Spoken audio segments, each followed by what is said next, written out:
garage. We got work to do.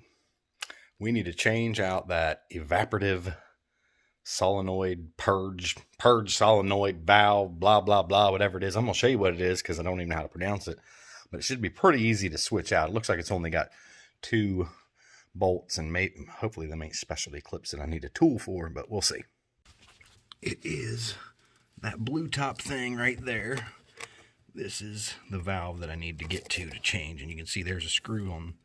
Heck, that may not even be the, oh yeah, that's the screw or bolt, nut, whatever it is. And then there's another one over here somewhere under this. Got a plug on top, and there's some kind of weird plug on that end of it right there is where I'm hoping that I don't need a specialty tool. No way to get you guys in there, so I'm just going to have to tackle it and tell you how easy or how difficult it was. When I get the part out, I'll show you more what it looks like, and I guess I could show you the one out of the box. Might help a little. All right, here it is off. 2 10mm deep well. You got one clip here that clips on that back side, and this little thing here was kind of a pain in the butt, but what you need to do is squeeze in on both sides of the white clip. Don't try to pull it out. I may have broke mine, hopefully not, but we'll see. There's the new one and the old one side by side. I'm going to leave this on here. Well, no, I'm not, because I'm going to clip that on before I try to put these screws on, because that was a pain. I'm going to admit. Amateur.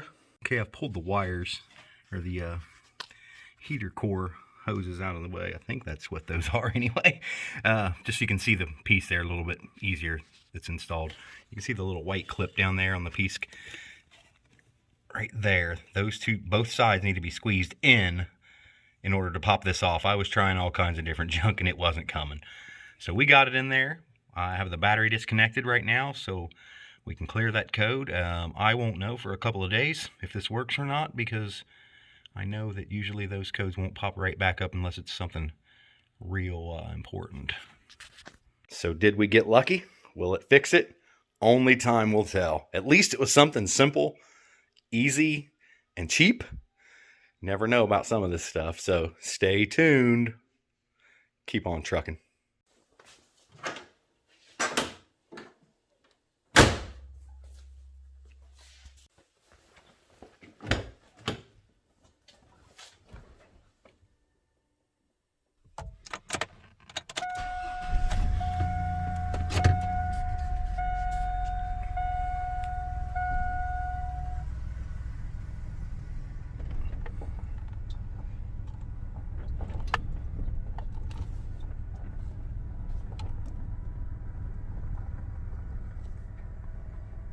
I knew there wouldn't be a light when we cranked it over and backed it out.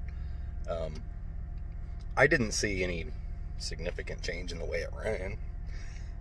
Didn't seem like it was running bad to begin with, so who knows? Like I said, only time will tell. Like, subscribe, share, comment. You know the drill, guys. Come on.